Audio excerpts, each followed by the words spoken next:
You know, my wife is like, everything's going to be fine, don't worry about it. People have gone through dating with their daughters for millions of years. Really?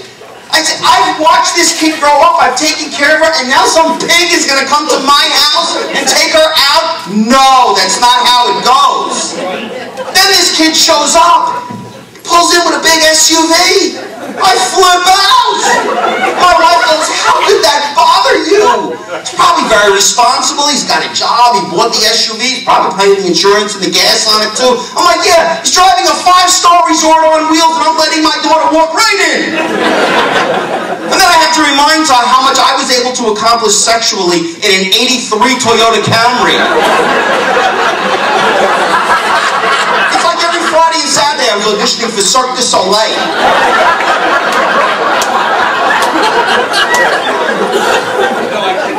Ridiculous.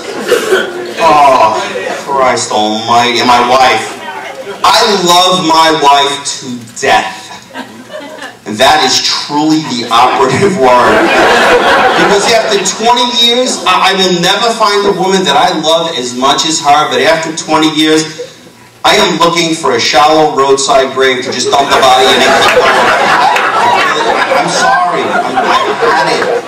It's the questions. It's like I'm constantly on Jeopardy. And she's I'm like, who is 5 o'clock? I don't know. What are you asking me? This year was the worst. You can ask my friends. We go to the airport to go to Vegas. I'm whacked out. I don't mind going to, I love going to Vegas. There's no cooler place in the world. But I hate the traveling. I don't mind flying. I hate going to the airport. Do I have my papers? Do I have all my ID? I gotta take my shoes off. Did I wash my socks? All that shit you gotta worry about now. And I'm whacked out. So I figured this last time, I'm going to bed nice and early the night before. I'm still gonna be whacked out, but I'm not gonna be as tired. So I go to bed like 7 o'clock. I can't fall asleep, of course. Finally fall asleep about 2 o'clock in the morning. She nudges me. Are you sleeping? Yeah, I was. What's up? Who died? She's like, I have a question for you. Are there any good questions from your wife at 2:30 in the morning? You know, she's not going to say to you, oh, remember that thing we were talking about, that threesome thing you were talking about with me and my friend did it? No, she's not asking that question. That's not coming up. She goes, I was just wondering, I know you're traveling tomorrow. She goes, do we have enough life insurance? What's this we shit? What does that mean? She goes, you know, you're traveling, you're flying. Do we have enough life insurance? All right, so now I'm wide awake sitting up because I gotta be for this shit. What are you talking about? Why would you even ask that question? She goes, well, I was over Ginny's last week, and her husband was talking to the guys. He said he was insured for $4.5 million.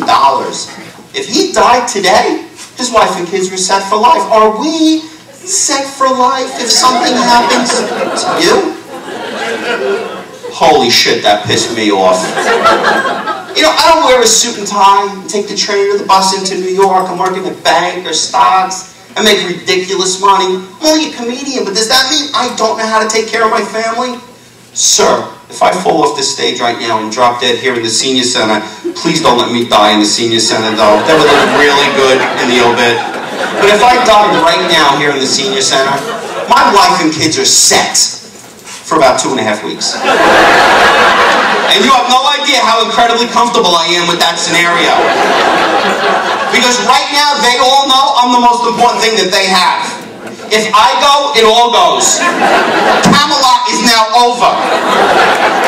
They might all have little jobs that they take care of. One of the kids takes in the recycling, another one puts out the barrels. The #1 job they have, keep the fat guy alive. As long as Chubby's alive, we're okay. The mortgage, the cell phone, everything, we're covered. But he's got to stay alive.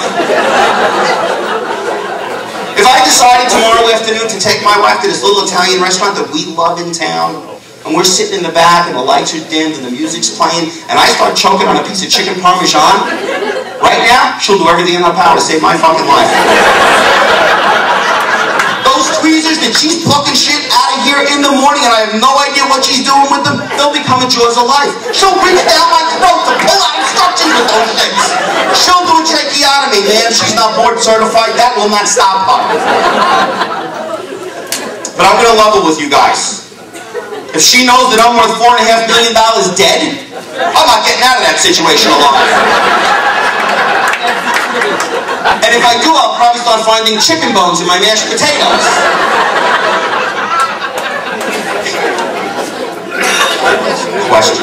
Questions all the time, questions. She came in the other night again, just trying to watch Mythbusters. Just trying to see if the dude dies. I love that show. She walks in, she picks up the remote, and she mutes it. I gotta tell you something. No, you don't. I know you've been told this before, ladies. Don't tell your husbands anything. We don't want to know shit. Seriously, we don't. Sir, do you want to know? You don't want to know anything. Just do it. And you're asking our opinions on shit that we don't care about. Here's what you do. Save time. Cut out the middleman. Because you're going to do what you want to do anyway. Don't ask us shit. Let us think we have everything under control. Go through life. We'll make the money. We'll promise to try to stay alive. And just let us be. Stop with the questions. She says, I got to tell you this. As I get closer to menopause...